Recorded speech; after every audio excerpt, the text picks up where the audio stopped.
The morning I finally understood what had happened, I was standing in my own hallway, not doing anything, not going anywhere, just standing there, still wearing my coat, grocery bags in both hands, staring at the wall in front of me like I'd never seen it before. The wall had been painted, a soft, muted sage green, the kind of color that looks like it belongs in a magazine, the kind that people call sophisticated and timeless. It was, objectively, a beautiful color. It wasn't my color. It wasn't my choice. And on the small wooden shelf below the coat hooks, the shelf Frank built from a piece of reclaimed oak he'd found at an estate sale in Milwaukee, the shelf I had touched every single morning for 22 years without thinking about it, there was a framed photograph I didn't recognize at first. It took me a moment. Then I realized I did recognize it. It was Danny and Raina's wedding photo. The one from the ceremony in Bend. A beautiful photograph. Raina in ivory, Danny with his father's jaw and his father's eyes, and that particular way he has of standing very still when something matters to him. A beautiful photograph. In the spot where Frank and I used to be. Our photo.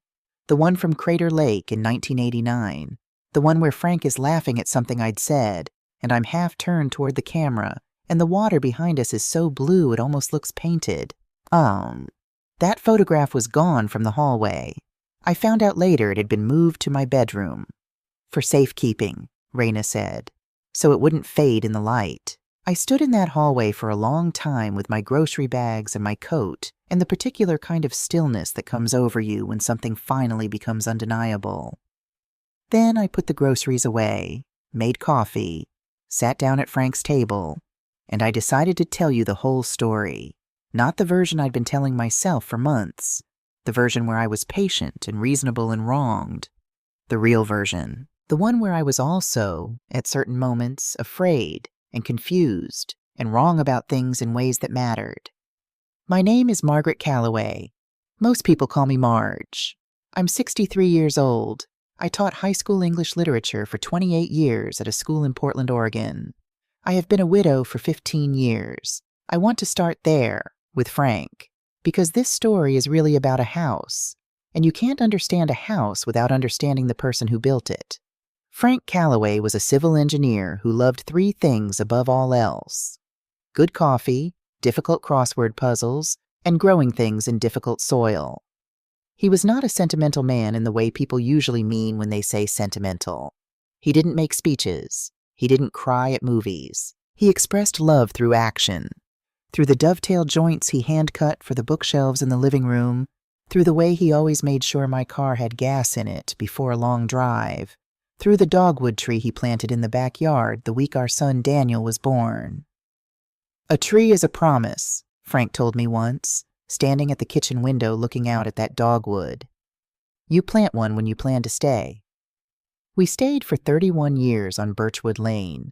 Frank died of pancreatic cancer in the spring 15 years ago. He was 61. It was fast, 4 months from diagnosis to the last morning, and even at the end he was more concerned with making sure I knew where the circuit breaker panel was and which neighbor to call if the gutters needed clearing than he was with anything else.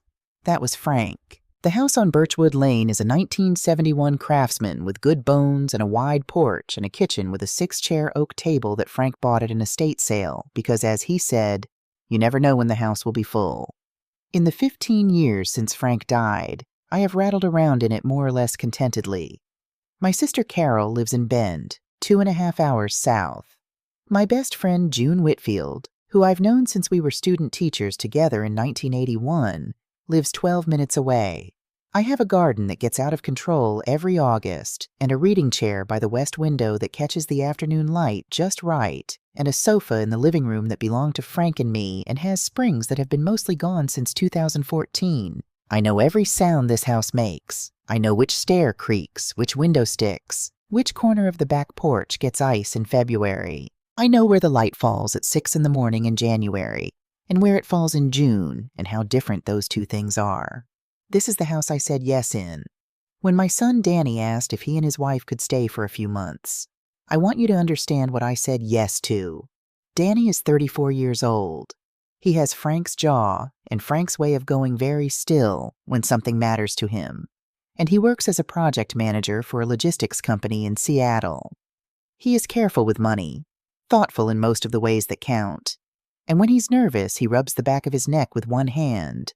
Something Frank did too. Something I don't think Danny knows he does. He came alone on a Sunday afternoon in late February. Raina, his wife, had brunch plans with colleagues. We sat at the kitchen table and he told me, practically and without drama, that the housing market in both Portland and Seattle had moved faster than they'd planned for, that their savings were good, but not yet where they needed to be, and that he was wondering if they might be able to stay with me for a few months. Just until things stabilized. Just until June, probably, while they figured out next steps.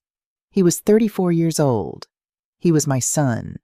He looked exactly like his father when he was asking for something he wasn't sure he deserved. I said yes before he finished the sentence. I want to be honest about something, though, because I said I was going to tell you the real version. In the 3 seconds between when I understood what he was asking and when I said yes, I had a thought. It was quick, the kind of thought that moves through your mind so fast you almost don't catch it. The thought was, how will Raina be, living here? Then I pushed it aside. I told myself I was being uncharitable. I told myself that was the kind of small, unkind thing that mothers-in-law think and should not say. I told myself I barely knew Raina, and I wasn't going to let a vague instinct become a prejudice. So I said yes, and I smiled. And Danny's whole body relaxed in the way it does when he's been carrying something heavy and sets it down. I have thought about those 3 seconds many times since. Raina Voss Calloway is 30 years old. She's tall, with dark hair she keeps pulled back, and she has a precision about her that you notice immediately. The way she folds things, stacks things, straightens things on surfaces without seeming aware she's doing it. She is a financial analyst, very good at her job by all accounts, and she has opinions about most things and expresses them with the calm certainty of someone who has done the math. She called me Margaret from the beginning. Not Marge, not Mom, or any version of it. Margaret, which nobody had called me since my own mother died. I didn't mention it. I assumed it was her way. When I first met Raina, 18 months before all of this, at a dinner Danny had arranged carefully at a restaurant in the Pearl District, she was polite in a way that felt slightly rehearsed. Interested in me in a way that felt like she was completing a task. I remember thinking that she was performing her best self for the occasion, and that most people do that, and I should give her room to relax into something more natural. I gave her that room. What I didn't know then, what I would only learn much later, and only by accident, was the particular shape of Raina's history. The particular reason why natural was a more complicated destination for her than it was for most people. But I'm getting ahead of myself. They moved in on March 1st. I had made up the guest room with the good quilt and cleared half the closet and put fresh towels in the hall bathroom. I had, I will admit, cleaned the house with slightly more intensity than usual. The first 6 weeks were genuinely fine. Better than fine in some ways. Raina was tidier than me. Tidier than I'd been since before retirement, when I'd had neither the time nor the energy for it. She kept the bathroom spotless and wiped the kitchen counters after every meal and folded her laundry the same day it came out of the dryer, which is something I have aspired to and never achieved. She kept to herself in the evenings, mostly. The door to the guest room closed by 9. She didn't comment on my television habits or my organizational systems or the slightly chaotic state of the corner of the kitchen where I keep the mail. Danny cooked on Sundays. Proper meals. Roast chicken, pasta with real sauce, once an ambitious beef stew that made the whole house smell extraordinary. Sometimes the 3 of us ate together at Frank's table, and it was almost pleasant. Raina would answer questions about her work with clear, precise explanations that I found genuinely interesting. She knew more about Jeopardy! Categories than anyone I'd ever watched with. I remember one evening in mid-March, washing dishes after dinner while Danny dried and Raina sat at the table finishing a glass of wine. And we were talking about something. I don't even remember what. Something inconsequential. And I thought, this is fine. This is actually fine. I should have paid more attention to the small things I was noticing and choosing not to think about. The first one was small enough that I've wondered since whether I imagined it being meaningful. I came home from grocery shopping one afternoon in mid-April, and there were new dish towels on the oven handle. Mine were white with a narrow navy stripe, the same kind I'd used for years, bought at a Saturday market in Ashland the summer Frank and I drove down the coast for our anniversary. Not special, not irreplaceable. White dish towels with a blue stripe. These were charcoal gray with a small geometric pattern and a loop at the top for hanging. They were perfectly nice dish towels. Better than mine, probably, in any practical sense. They were not mine. I stood in the kitchen looking at them for a moment. Then I put the groceries away. Then I made a cup of tea and sat down, and I thought, it's dish towels. You are not going to become the kind of woman who has a conflict about dish towels. And I let it go. I have thought about that moment many times. Not because of the dish towels. They were dish towels. They didn't matter. But because of what I did in that moment. Because of the voice I used on myself. It doesn't matter. It's small. Don't make a fuss. What I was really doing, I understand now, was training myself not to respond. Every time I used that voice, I was teaching myself that my reaction to things in my own home was the problem, not the things themselves. And without knowing it, I was also teaching Raina something. I was teaching her that when she changed something and I saw it and said nothing, that meant yes. I never said yes. But silence, it turns out, sounds just like it. I called Carol the following week.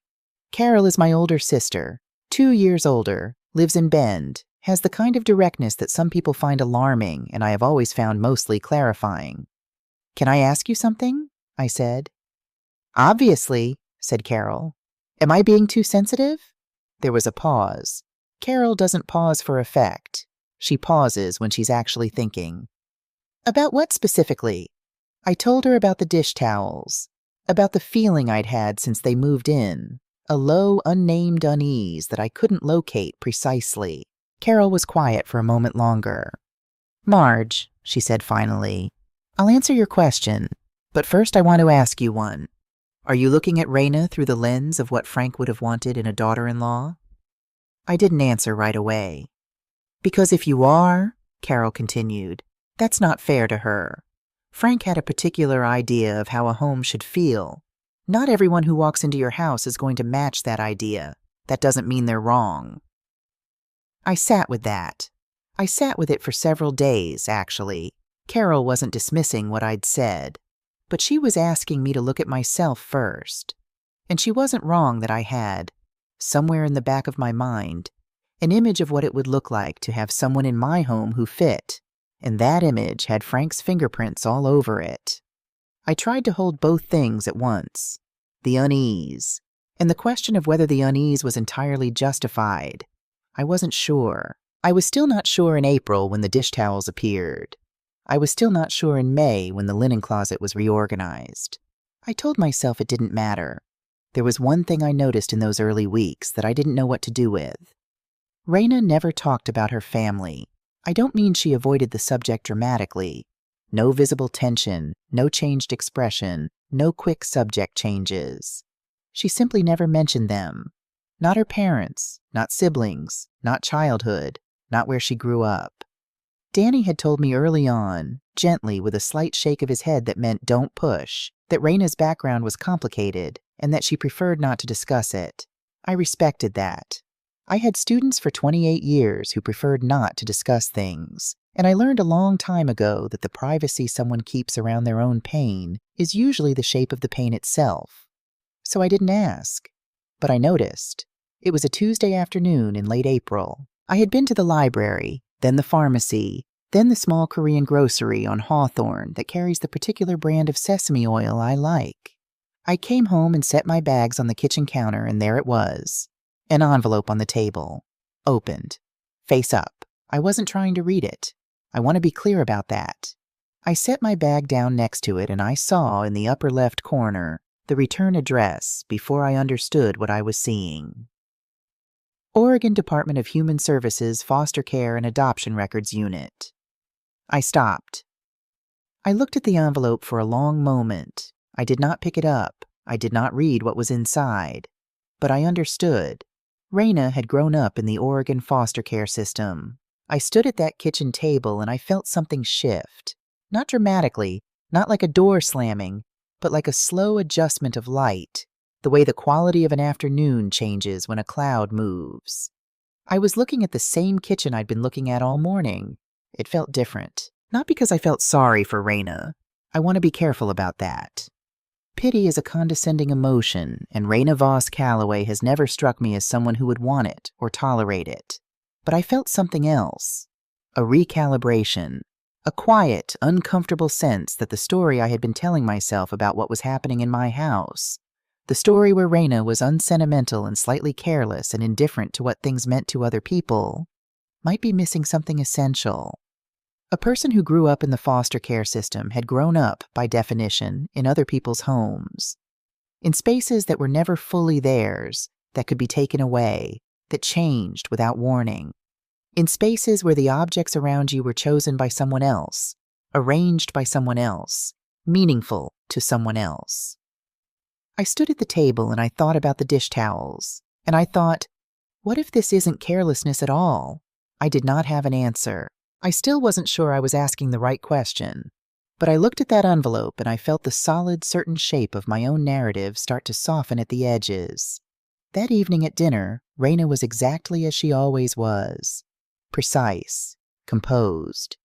She talked about a project at work, asked Danny about a meeting he'd had, thanked me for the soup. I watched her in a way I hadn't before, looking for something I couldn't name. I didn't find it. Not that night. But I was looking. I told myself that one envelope didn't change anything. I was wrong. It changed everything. Just not in the way I expected. The dish towels were just the beginning. I want to tell you what it feels like when someone takes over your space gradually, because I think unless you have experienced it yourself, the description sounds like an overreaction. It sounds like the complaint of someone who is difficult or rigid or too attached to things that don't matter. It isn't dramatic.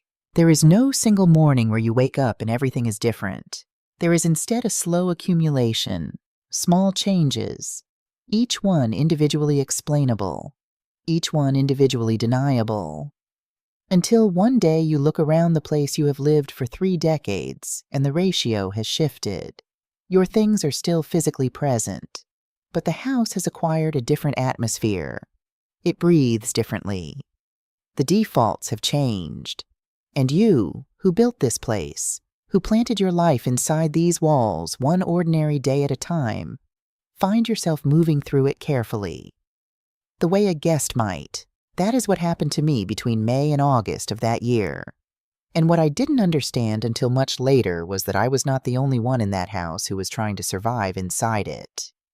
May came in warm, which Portland does sometimes as a kind of apology for April. I was spending more time in the garden than usual. The wisteria I'd planted along the back fence the first spring after I retired needed cutting back badly, and there was something satisfying about that kind of work. Physical, conclusive, the results immediately visible. You cut a thing back, and you can see exactly what you've done. Inside the house, things were less conclusive. The linen closet in the upstairs hall had been reorganized sometime in the second week of May. I discovered it on a Tuesday morning when I reached for a spare pillowcase and found that everything had been moved. The system, my system, which I will admit was more intuitive than logical, had been replaced with a more orderly arrangement. Labeled sections, things folded in thirds instead of halves. It was objectively more efficient. It was also not mine. I stood in front of the open closet for a moment. Then I closed it. Then I went downstairs and made coffee, and I used the voice again. It's a linen closet. She organized the linen closet. This is not a problem. The week after that, I came downstairs on a Saturday morning to find that the armchair had been moved. Frank's chair. It had sat in the corner of the living room by the west window for as long as I could remember. Since before Frank died, since the year we bought it at a consignment shop in Lake Oswego, and Frank carried it in through the front door and set it down and sat in it immediately, still in his coat, with the particular satisfaction of a man who has found the exact right thing. He had read every Steinbeck novel he ever owned in that chair, every Patrick O'Brian, every crossword puzzle he'd ever finished, which was most of them. I had not sat in it myself in 2 years, maybe 3, but it had been there, in its corner, in its light. Now it was in the basement. Raina had mentioned a few days before that the living room felt crowded, that the flow was off. I had nodded in the way I'd been nodding at things I didn't intend to actually address. I had not understood that nodding would be interpreted as agreement. I mentioned the chair to Danny that evening, gently, the way you bring up something that matters when you don't want to seem unreasonable. He looked uncomfortable. That particular uncomfortable expression he gets when he's caught between two things he doesn't know how to hold at once. "I'll talk to her," he said. I nodded. I thanked him. I went to bed. The chair stayed in the basement. I told myself it didn't matter, that it was just furniture, that Frank was not in that chair. Frank was gone, and no arrangement of physical objects in a living room was going to change that, or honor it, or diminish it. I believed about half of that. I want to tell you about June Whitfield, because she matters to this story more than I knew at the time. June and I met in the fall of 1981 in the parking lot of a high school in Northeast Portland, where we were both doing our student teaching. She had locked her keys in her car, and I had a Slim Jim in my trunk. Don't ask. And by the time we'd gotten her door open, we had established that we liked each other. We have been friends for 42 years. She is the godmother of my son. She has a laugh that makes people at neighboring restaurant tables turn around to find the source of it, and she makes the best lemon cake I have ever eaten. And she is one of those rare people who will tell you the truth and make you feel loved while she does it. I called June in the second week of May, after the linen closet but before the chair. "Can I ask you something?" I said. "Always," said June. "Am I being too sensitive?" June, unlike Carol, did not pause. She said, "Tell me what happened first." I told her.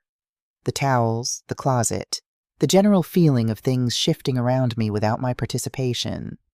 June was quiet for a moment when I finished. Then, "Marge, I'm going to ask you something, and I want you to really think about it before you answer. Are you sure this is about the towels in the closet, or is it about the fact that someone else is in Frank's house?" I sat with that. "Both," I said finally. "Okay," June said. "That's an honest answer. Here's what I think. The feelings are real, and they deserve to be named, but before you decide what to do about them, you need to know which part you're actually responding to." That was June. Not dismissive, not entirely validating, just precise. I hung up and sat at the kitchen table, Frank's table, 6 chairs, and I tried to do what she'd suggested.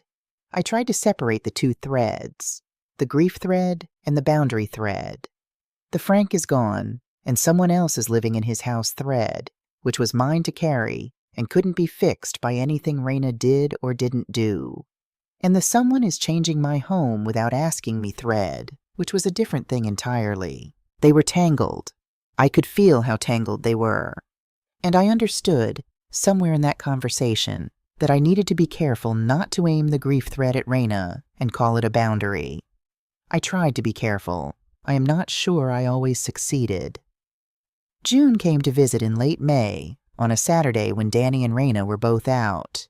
She walked through the front door and stopped in the hallway and looked around with the expression she gets when she's cataloging something. "New towels?" she said, spotting the dish towels through the kitchen doorway. "May," I said. Linen closet?" "Also May." She looked at me. "Frank's chair?" "Basement." June made a sound. Not a word. Just a sound that communicated a complete and considered opinion. We had lunch at the kitchen table and talked for 2 hours. June asked questions and I answered them, and she listened the way she has always listened. Completely, without rushing me, without finishing my sentences. By the end of the afternoon, I felt scraped out and cleaner, the way you feel after you've finally said out loud the thing you've been carrying in your chest for weeks. I walked her to her car. She hugged me on the front porch and said, "Say something, Marge. To Danny, at minimum. This doesn't get better by itself." I said I would. I didn't. Not yet. I told myself there would be a better moment. I told myself things might settle on their own. I told myself for the last time that I was probably making it bigger than it was. In June, they had been there 3 months. The original timeline, just until June probably, had quietly expired. I brought it up on a Sunday evening when we'd had a good dinner and the mood seemed right, and it felt like the kind of moment where a reasonable conversation was possible. I mentioned carefully that we had originally talked about a few months and asked how their housing search was going. Raina looked at me across the table with an expression of complete composure. "The market hasn't improved," she said. "Not defensively, just factually. Leaving too soon would put us in a difficult financial position." She said it the way a person states something that is simply not up for discussion. Danny nodded. I nodded. I went and did the dishes. I stood at the kitchen sink and looked out at the dogwood tree in the backyard, the one Frank planted the week Danny was born, and I thought, Frank, what would you do here? I knew exactly what Frank would do. Frank would have said, calmly, clearly, and without drama, "We talked about June. It's June. What's the new plan?" And then he would have waited for an answer. I was not Frank. I was someone who had spent 28 years teaching other people's children to use their words and was finding it considerably harder to use her own. I washed the dishes. I dried them. I put them away. I told myself there was still time. July. 4 months in. I want to tell you about a conversation I had with Danny in July, because it's important, and because I almost didn't include it. I almost edited it out of this story because it doesn't reflect entirely well on either of us. And there is a temptation, when you're telling your own story, to leave out the parts where you're not quite the person you want to be. But I said I was going to tell you the real version. Raina was at a work event, a Saturday conference downtown. Danny and I were in the kitchen, the late morning kind of quiet that belongs specifically to a house when only 2 people are in it. Danny made coffee, set a cup in front of me without asking, sat down. "Mom," he said. "I know." I looked at him. "I know what's happening. I see it." He turned his cup in his hands, both hands, the way Frank used to hold things when he was thinking carefully. "I don't know what to do about it." I said, "What do you see?" "I see Raina making changes, and I see you not saying anything, and I see the gap between those 2 things getting wider." He paused. "I see my wife making your house feel less like your home, and I don't know how to be in the middle of that."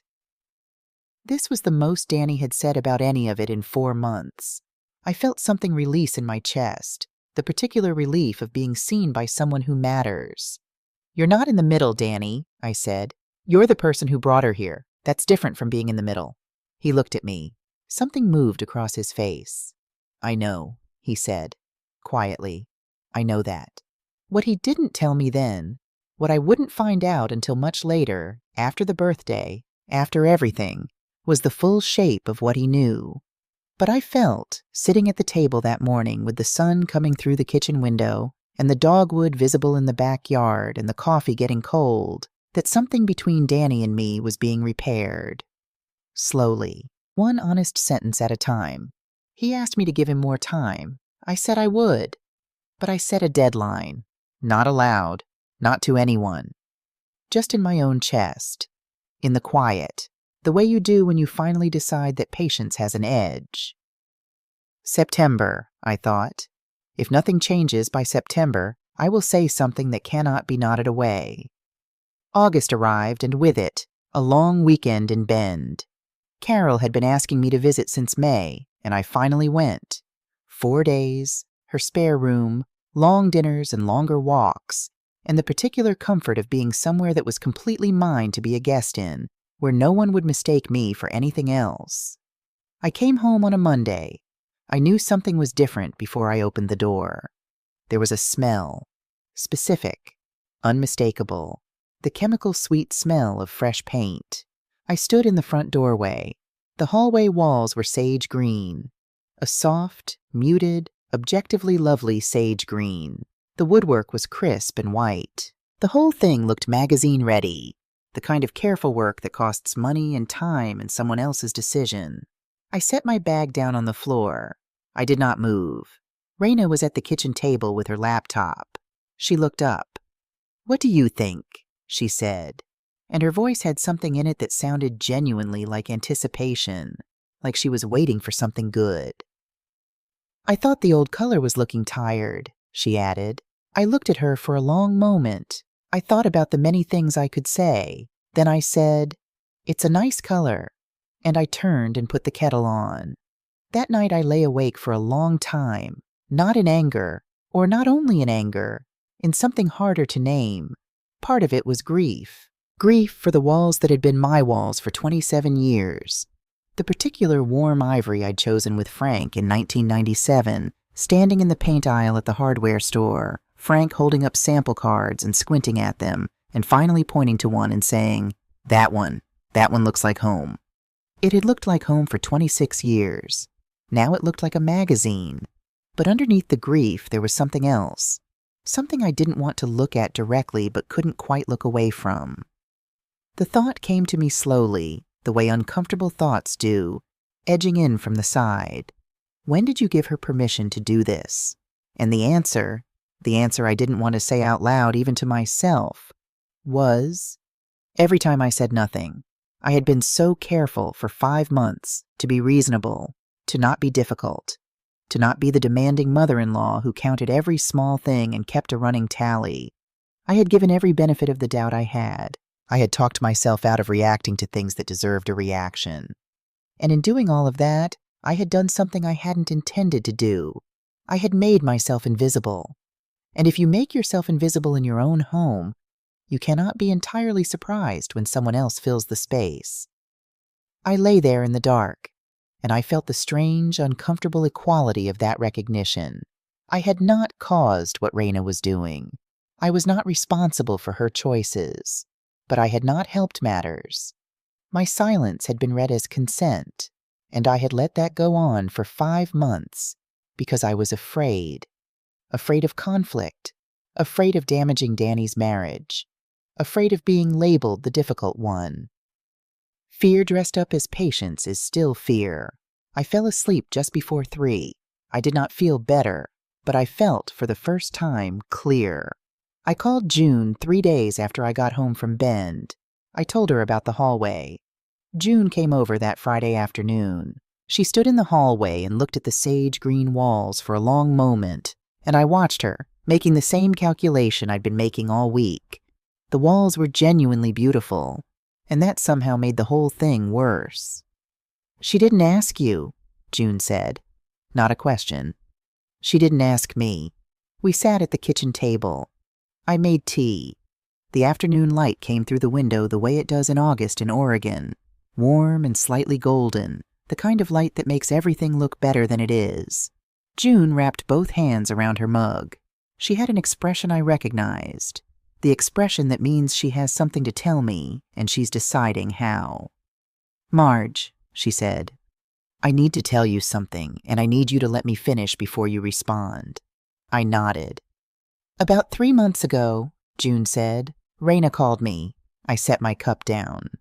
"She called me and asked about Frank, about the house, about how you were, about whether you were still grieving, whether you felt stuck here, whether you'd been able to move forward." June paused. "She asked me what would help you. What would make you feel like you could breathe again in this house?" I said nothing. I waited the way she'd asked me to. "She told me she wanted to do something for you. She said she'd been thinking about how the house still felt so much like Frank's. His things, his choices, his arrangement of everything.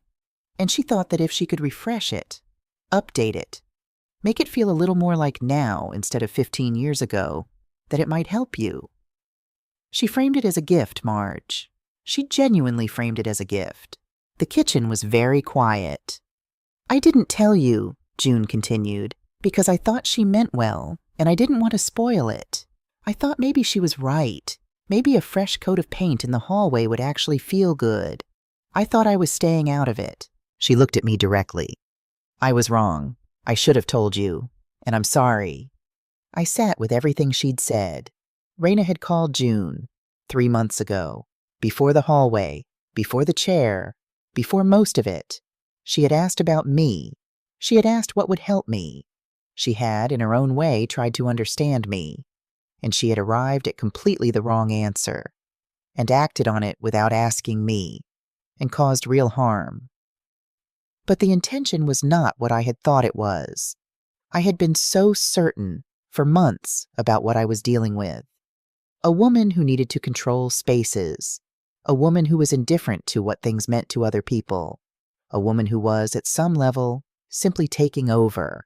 And now June was sitting across from me with tea going cold between her hands, telling me that the woman I had been building in my head for 5 months had 3 months ago called my best friend to ask how to help me. "She's not wrong that I've been grieving," I said finally. My voice came out quieter than I expected. "No," said June, "she's not wrong about that. But she had no right to make those decisions for me." "No," said June again. "She didn't. An intention doesn't make a decision right. It just makes it more complicated." We sat there for a while. The light shifted. The tea went cold. "What do I do with this?" I asked. June looked at me with the particular expression she has had for 42 years when she is about to say the thing I need to hear and not the thing I want to hear. "I think," she said, "that you already know." June meant well telling me, but the truth she handed me that afternoon was heavier than either of us expected. Because now I had to decide, what do you do when the person who hurt you didn't mean to hurt you at all? That question followed me into October, into November, all the way to the morning of my birthday. What do you do when the person who hurt you didn't mean to hurt you at all? I turned it over the way you turn a stone in your hand, feeling the weight of it, the edges, the places where it was smooth and the places where it wasn't. I had no clean answer. I still don't, not entirely. But I want to tell you what I did with that question, and what happened because of it, and what I finally understood standing at my own back door on a cold November morning with my hand on the handle and the sound of Raina's voice carrying across the yard. But I'm getting ahead of myself again. First, September, and the conversation I almost didn't have. The internal deadline I had set, September if nothing changes by September, arrived quietly, the way deadlines do when you've been hoping you won't have to honor them. Nothing had changed. The chair was still in the basement. The hallway was still sage green. The 6 months that had been 4 months that had been just until June probably had become 7 months with no end in sight and no plan on the table. I picked a Sunday afternoon. Danny was reading in the living room. Raina was at the kitchen table with her laptop. I made coffee, a deliberate act, something to do with my hands, and I sat down across from Raina and I said, "I'd like to talk with you about something." She closed her laptop, looked at me, waited, and I tried.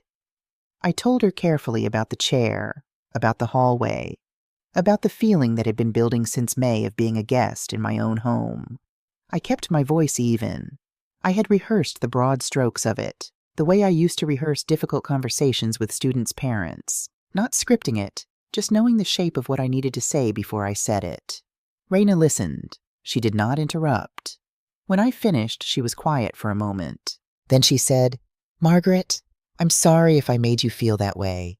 That was never my intention. I only wanted to make things better. For everyone." I sat with those words. "I'm sorry if I made you feel that way." I had said those exact words to students' parents myself once or twice in 28 years of teaching. I knew what they meant and what they didn't mean. They meant, I acknowledge that you are experiencing something. I do not acknowledge that I caused it. What struck me, sitting across from Raina in my own kitchen, was not the inadequacy of the apology. It was something else. It was the expression on her face while she said it, not calculating, not defensive, not performing. She looked genuinely like someone who believed she had apologized, who believed she had done the thing correctly. She didn't know. She didn't know that "I'm sorry if you felt that way" is not an apology. She wasn't withholding a real one. She simply had no model for what a real one looked like. That recognition sat in my chest like a stone. "Thank you," I said, because I didn't know what else to say, because the conversation I had prepared for, the one where I said my piece and Raina either acknowledged it or pushed back and we arrived somewhere new, was not the conversation I was in. I was in a conversation with someone who was doing her best with tools she'd never been given. That night I lay awake again. But this time the insomnia had a different quality. It wasn't anger. It wasn't grief. It was the particular exhaustion of a problem that keeps changing shape every time you think you have its edges. I called Carol the next morning. The apology wasn't real, I said. Not because she's dishonest, because she doesn't know how. Carol was quiet for a moment. What are you going to do with that? I don't know yet, I said. But I think I'm done waiting for something to change on its own. October arrived with the particular quality of Oregon October.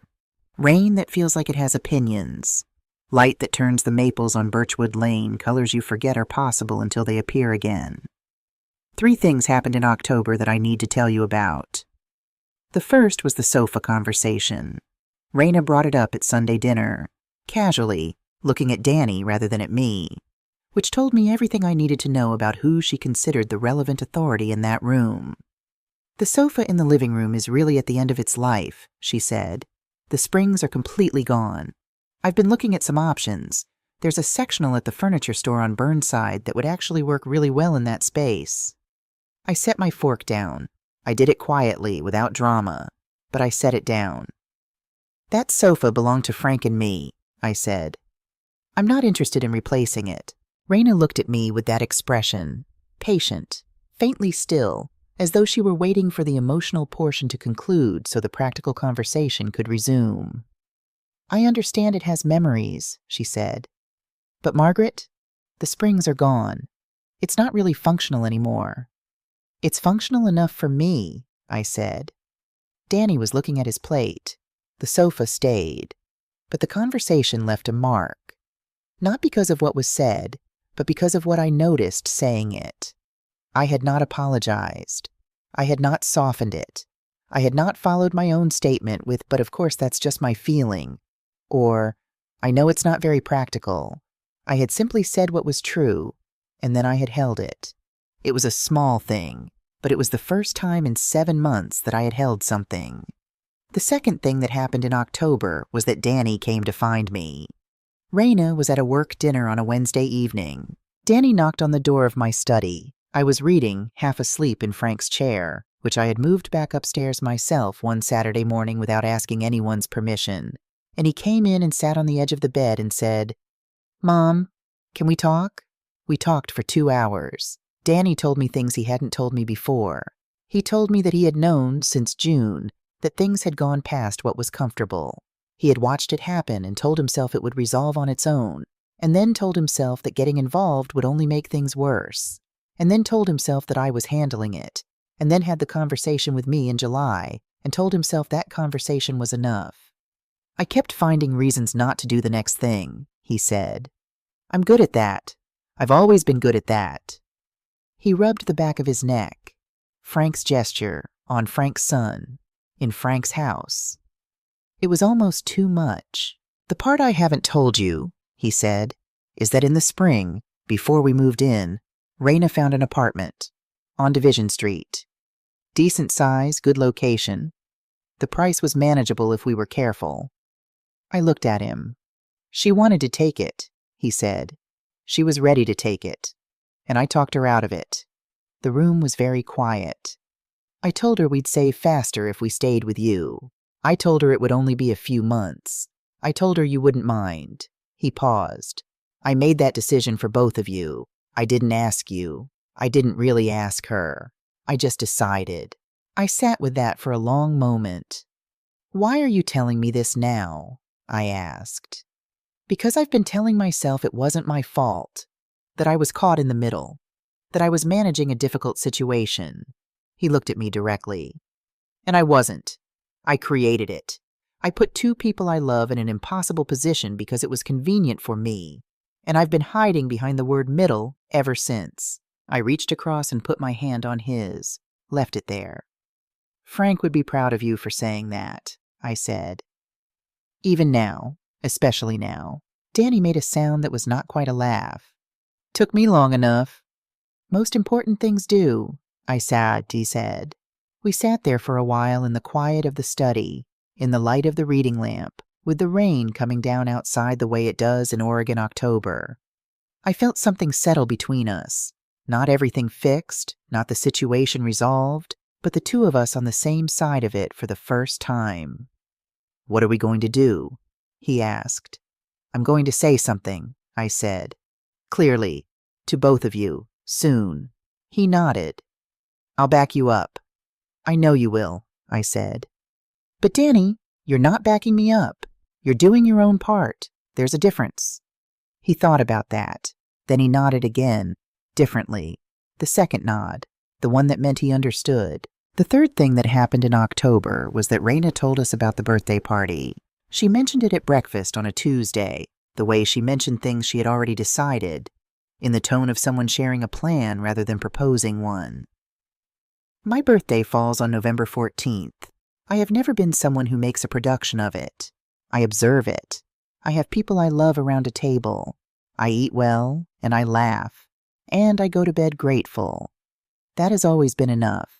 Raina said she was planning a dinner, something bigger than usual.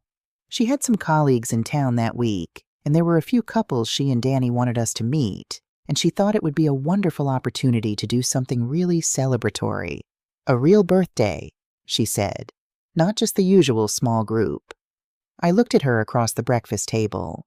I appreciate the thought, I said, but I prefer to keep it simple. Carol, June, a few people from the neighborhood. Raina nodded in the way she nodded at things she did not intend to accommodate. I recognized that nod. I had been watching it for 8 months. I said nothing more that morning, but I noted it, and I added it to the shape of what I knew was coming. November 14th arrived on a Thursday. I woke at 5:30, as I always do, and lay for a moment in the particular quiet of an early morning when a house is still. I looked at the ceiling. I thought 63 years old. I thought about Frank, the way I always do on my birthday, the way I expect I always will. I thought about the version of this day I had imagined. Carol arriving in the afternoon, June with her lemon cake, the big oak table with the people who actually knew me seated around it. I got up, put on my robe, went downstairs. Raina was already in the kitchen. She was standing at the counter with her phone in one hand and what appeared to be a catering list on the screen. There were grocery delivery bags already stacked by the back door.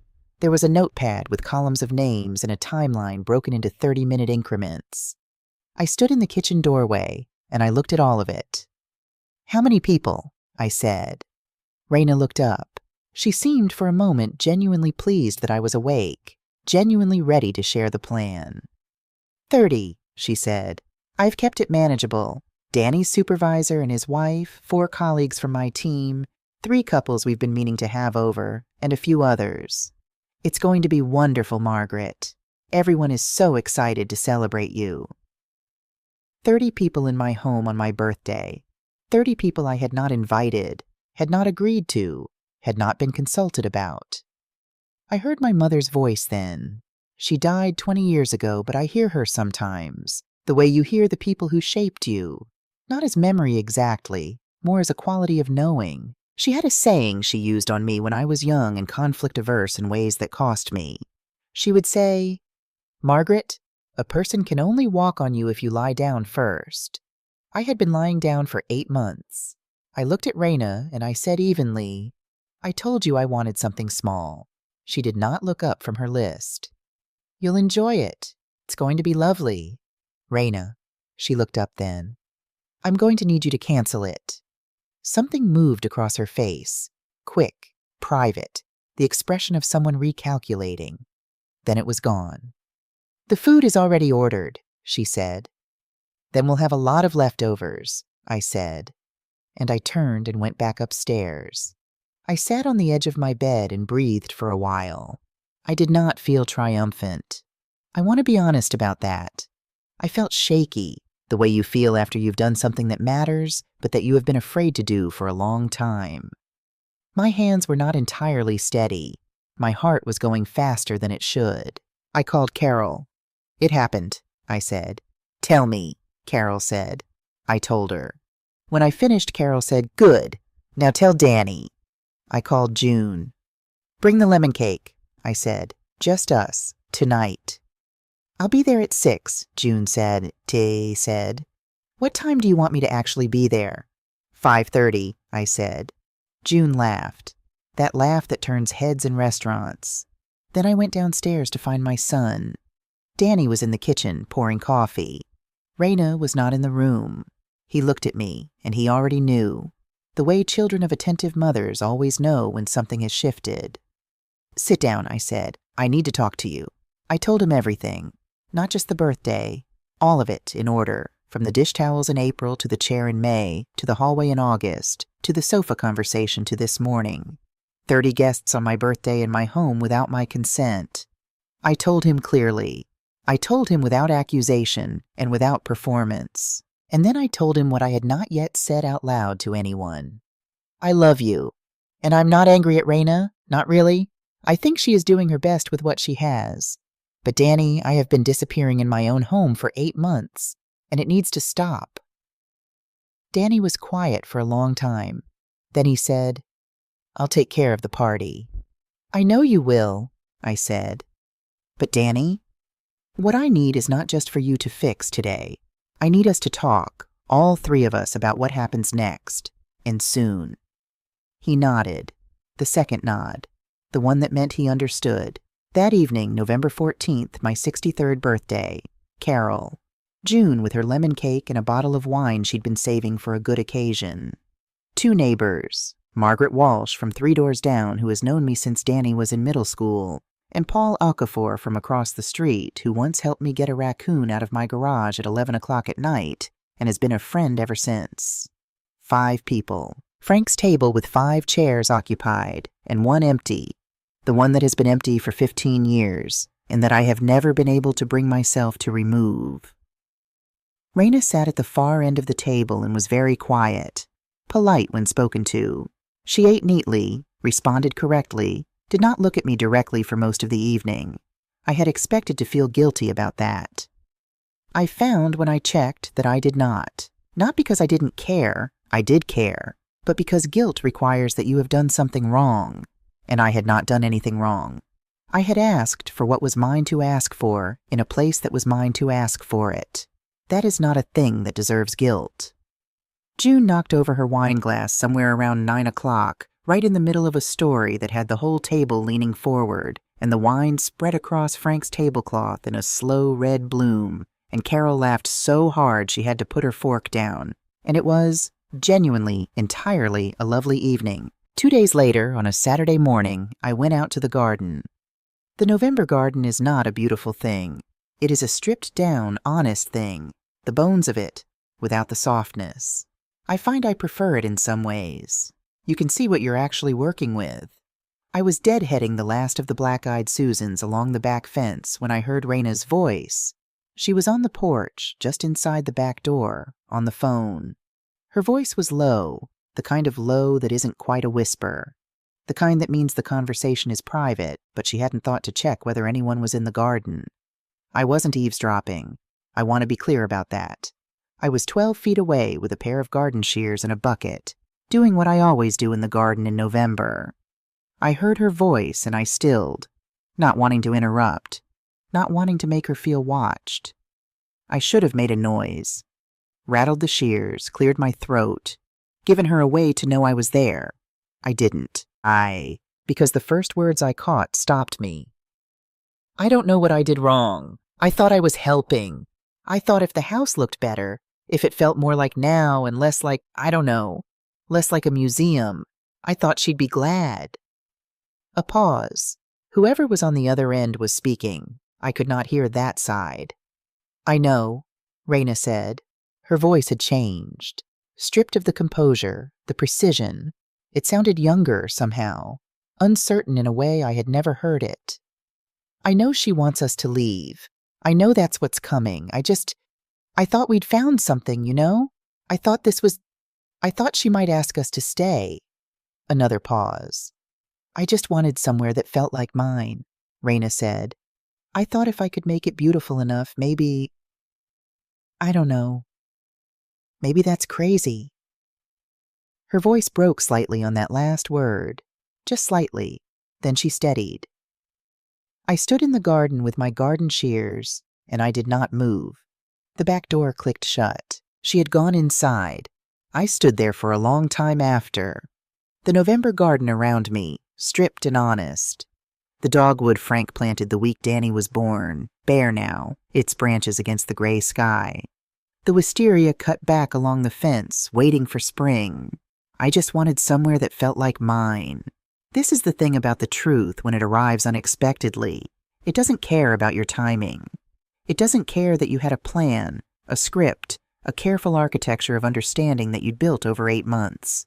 It lands where it lands, and it rearranges everything. And you have to stand in the rearranged version of things and figure out what to do next. I had spent 8 months believing I understood what Raina was doing and why. I had revised that understanding twice, once in April when I saw the envelope, once in August when June told me about the phone call. And I had arrived, after those revisions, at what I thought was the complete picture.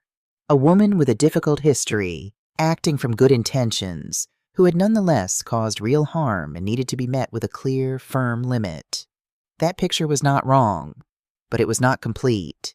Because it was missing this. She had wanted to belong here, not to take the house from me, not to erase Frank, or erase me, or establish control for its own sake. She had wanted, in the only language she had, which was the language of making spaces beautiful and orderly and looked after, she had wanted to become part of something, and she had gone about it in entirely the wrong way and caused real hurt, and none of that was changed by understanding her reasons. But the reasons changed me. The reasons changed how I was going to walk back into that house and have the conversation that needed to happen. I stood at the back door with my hand on the handle, and I understood for the first time that I had been fighting the wrong battle. The question was never who owned this house. The question was, what do you do with that understanding now? A fictional story, inspired by real experiences. There's a difference between forgiving someone and giving them your house. I had confused the two for a long time. I think a lot of people do. Especially people who were raised to be kind, to smooth things over before they get sharp, to absorb friction rather than create it.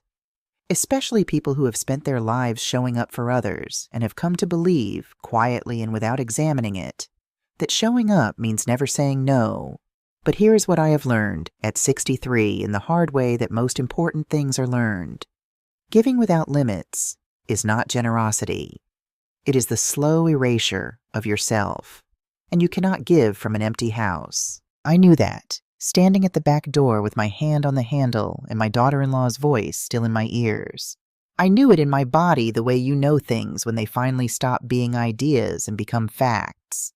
Solid, settled, not going anywhere. The question was what to do next, and the answer, when I found it, was simpler than I expected, and harder. I gave myself the rest of that Saturday, not to cool down. I was past anger. Not to talk myself into anything. I was past that, too. I gave myself that day simply to sit with the full picture before I walked into the conversation that needed to happen. I made tea, sat at Frank's table, took out the notepad I still keep in the kitchen drawer, a habit from 28 years of teaching, the kind of habit that outlasts the job. And I wrote 3 things. A firm end date. No more changes without my explicit agreement. A different way of being in this house for whatever time remains. I looked at those 3 lines for a long while. They were clear. They were fair. They were, I realized with a feeling I can only describe as tired clarity, things I could have said in April, in May, in June. Things that might have saved 8 months of slow erosion and late nights, and standing at kitchen sinks looking at backyards and wondering how I had become a guest in my own life. But I hadn't been ready in April. Readiness is not a failure of character. It is the result of a process. And sometimes the process takes 8 months and requires a foster care envelope on a kitchen table and a best friend's confession and a phone call overheard in a November garden before it is complete. I called Carol. I know what I need to say, I told her, and I know how. How? Carol asked. Not as someone who is angry, not as someone who is hurt, as someone who lives here. Carol was quiet for a moment, then told, That's it, Marge. That's exactly it. I called June after. Sunday night, I said. Come over. Wine or tea? Both, I said. June came at 7 and stayed until nearly midnight. We didn't spend those hours rehearsing what I would say on Monday. I had said what needed saying to myself already, and saying it again would only make it smaller. Instead, we talked about everything else. About a former student of mine June had run into who was now improbably a ceramicist in Ashland. About Carol's ongoing battle with the deer that destroyed her garden every August without remorse. About Frank, the good Frank stories, the funny ones. The time he tried to fix the kitchen faucet and flooded the entire downstairs and stood in 6 inches of water reading the instruction manual with the particular composure of a man who believed that the answer to any problem was simply to find the right page. I needed those hours. I needed to remember who I was before I walked into Monday. Not Marge, who had been quietly disappearing for 8 months. Not Marge braced for a confrontation, but just Marge, at her own table, with her oldest friend, laughing about Frank and the instruction manual and the 6 inches of water. June left at 11:30. I washed the glasses, dried them, put them in the cabinet where they belonged. Then I went to bed and I slept, which surprised me. Monday morning, I asked Danny and Raina to sit with me after breakfast. I want to tell you about this conversation in full, not a summary, the full thing, because I think the details matter, because I think sometimes people imagine that the moment you finally say the necessary thing, the other person simply receives it, and everything shifts cleanly into place. That is not what happened. They sat across from me at Frank's table, Danny with both hands around his coffee mug, Raina with her hands in her lap, composed, waiting. The November light came through the kitchen window the way it does that time of year, low and pale, the kind of light that shows you everything exactly as it is. I started with the thing I hadn't planned to say, the thing that had moved to the front of the line on its own, somewhere between the garden on Saturday and this moment. Raina, I said, I want to tell you something before anything else. She looked at me. For the first time since August, her expression was not guarded. I heard part of your phone call on Saturday, in the garden. I wasn't trying to, but I heard enough. Something moved across her face, raw and quick, gone almost before I could name it. I'm not telling you that to embarrass you, I said. I'm telling you because I want you to know that I understand something now that I didn't before. I know you weren't trying to take my home from me. I think you were trying to find a way into it. And I think those are very different things. Raina was looking at the table. But understanding that doesn't change what happened. The chair was Frank's. The hallway was mine. My birthday was mine to decide. Those things mattered. They still matter. Understanding where something comes from doesn't make its effects less real. It just changes how I need to talk about it. I paused, let it settle. Then I told them what I needed. A firm end date, March 1st, 1 full year. I'll help where I can between now and then. But March 1st, you need to be in your own place. Danny nodded, the real nod. No more changes to this house without my explicit agreement. Not paint, not furniture, not the organization of anything. Ask me. I may say yes, but the decision is mine. Raina looked up. And my birthday next year will be what I want it to be. That's not negotiable. A silence. Then Raina said, The market hasn't... I held up one hand. Flat. The gesture I had used for 28 years with teenagers who were trying to redirect a conversation that needed to stay where it was. It worked on Raina the same way it had always worked on teenagers. She stopped. I've heard about the market, I sadly said. I understand it's difficult, but it is not a problem that gets solved by staying in my house indefinitely. You need to make a plan, a real one, with a real date. Raina looked at me. I could see the calculation, not the cold calculation I had spent months misreading, but something more desperate. The calculation of someone trying to find a foothold. Then she said something I did not expect. What if we can't find something by March? The room was very quiet. Then you'll find somewhere temporary, I said. The way people do. But you will not still be here in April. Another silence. Longer this time. Raina, Danny said. Quietly. Just her name. But the way he said it, steady, certain, not a question, told her everything she needed to know about where he stood. She looked at him. Something passed between them that I was not meant to see entirely. Then she turned back to me. I don't know how to apologize correctly, she said. I've been told that before. I still don't always... I don't know how to do it right. The room was very still. I know, I said. I could see that. That's not an excuse, but I took it into account. I'm sorry, Margaret. Her voice was flat and plain and stripped of everything rehearsed. Not the version I said before, this one. It was not elegant. It had no shape to it, but it was honest in a way that none of the earlier versions had been. And honesty, even clumsy honesty, is not nothing. Thank you, I said. Then Danny said, She's right, Raina, about all of it. He looked at his wife.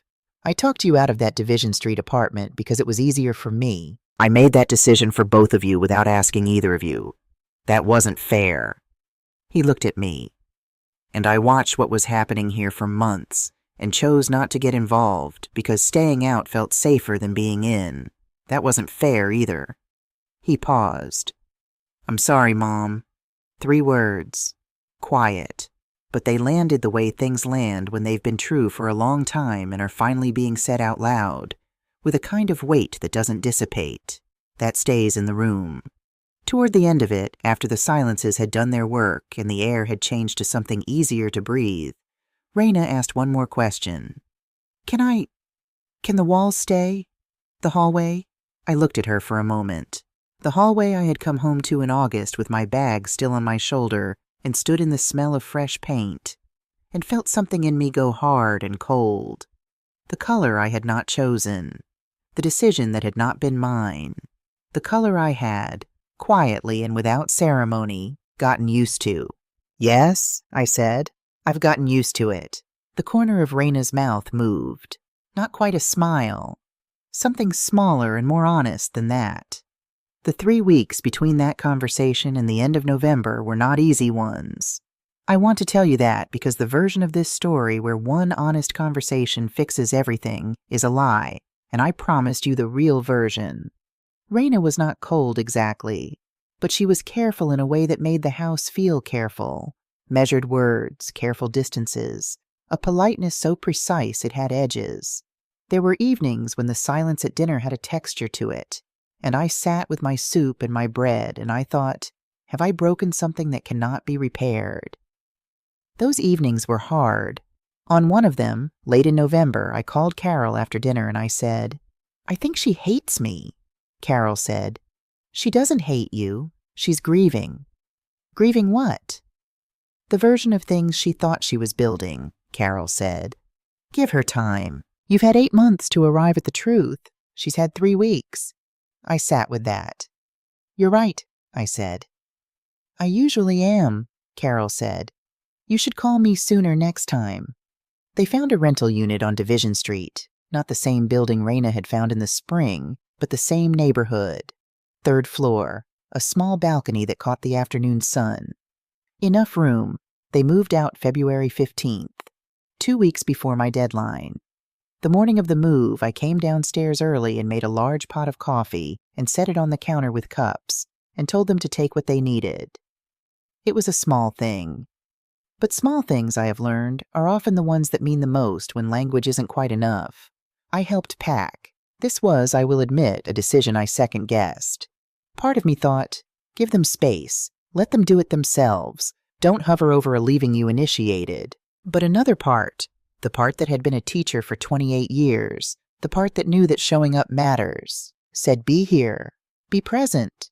This is how you show that the ending of one arrangement is not the ending of the relationship. So I wrapped glasses in newspaper and labeled boxes and carried things down the stairs, and Raina and I worked mostly in silence. The kind that means both people have said what needed saying and are now simply present with each other without the weight of what's unsaid. It was, in its way, the most comfortable we had ever been together.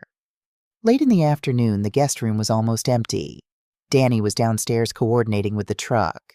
Raina was doing a final walkthrough. I was standing in the hallway when she came out of the closet carrying something. I knew what it was before I saw it clearly. The photograph of Frank and me at Crater Lake. 1989. The one that had been in this hallway for 20 years before it was moved to my bedroom in April. For safekeeping, she'd said, so it wouldn't fade in the light. Raina stood in the hallway holding the photograph. She looked at it for a moment. Then she looked at the wall, the sage green wall, her color, the one I had said she could keep. Then she held the photograph out to me. "This belongs here," she said. "On this wall. It always did." She wasn't looking at me when she said it. She was looking at the wall, at the space where it had always hung. I understood, in the way you understand things that don't arrive in words, that this was the real apology, not the one at the kitchen table, which had been honest and necessary and real in its own way. This was the one that came from somewhere deeper. This was Raina standing in a hallway she had repainted without permission and saying, "I see what I did. I'm undoing what I can. You can't undo paint. You can't undo 8 months. But you can return a photograph to its wall, and sometimes that is enough to build something new from." I took it from her. Our fingers touched briefly on the frame, just briefly, just for a moment, and she let go and I held it, and neither of us said anything for a few seconds. Then, "Thank you, Raina." She nodded once, went back down the hall, finished her walkthrough. After the truck pulled away, after Danny's long hug at the door, after Raina shook my hand, and then, just before she turned to go, briefly, almost imperceptibly, pressed her palm flat against my arm for a single second, the way someone might touch a wall for balance before stepping into open space. After the sound of the engine faded down Birchwood Lane and the street went quiet, I stood in the hallway alone. I hung Frank's photograph back in its place. Crater Lake, 1989. Frank laughing. The water impossibly blue behind us. I stepped back and looked at it. At him. At us. So young, so certain of everything ahead of us.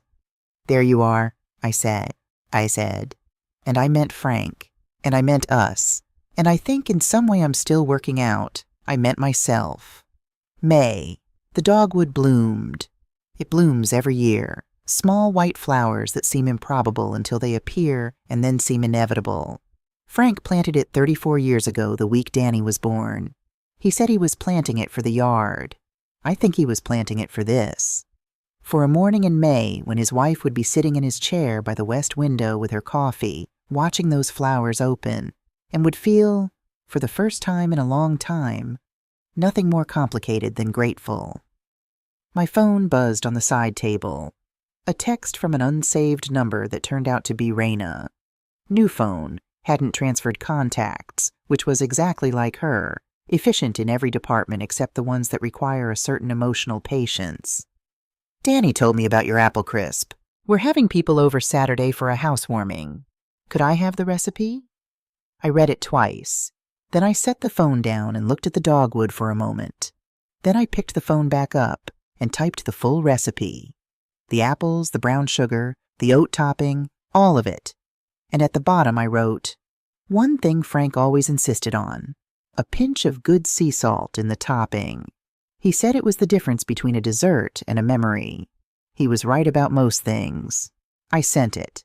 3 minutes later, a small heart emoji came back. Nothing else, just the heart. With Raina, I was beginning to understand. A small heart is not a small thing. I want to say one more thing before I finish. Not a lesson. I'm not interested in lessons, and I've been suspicious of them since I was in a classroom and watched too many students write down the moral of a story without feeling any of it. Just something true. If you are watching this and you recognize something in it, if you have been lying down when you should be standing up, if you have been using silence as a kindness when really it is a fear, if there is a version of yourself you have been slowly letting someone else erase because it felt easier than the conversation that needed to happen, it is not too late. It is not too late to say the thing, to hold the line, to remember who built the house and whose name is on it and whose voice matters most inside those walls. You are not asking too much when you ask to be seen in the space you created. You are asking exactly enough. And the relationships that are real, the ones actually worth having, will not break when you ask for it. They will expand to make room. The dogwood petals will fall in another week. They always do. 10 days of bloom, then gone until next year. Frank knew that when he planted it. He planted it anyway.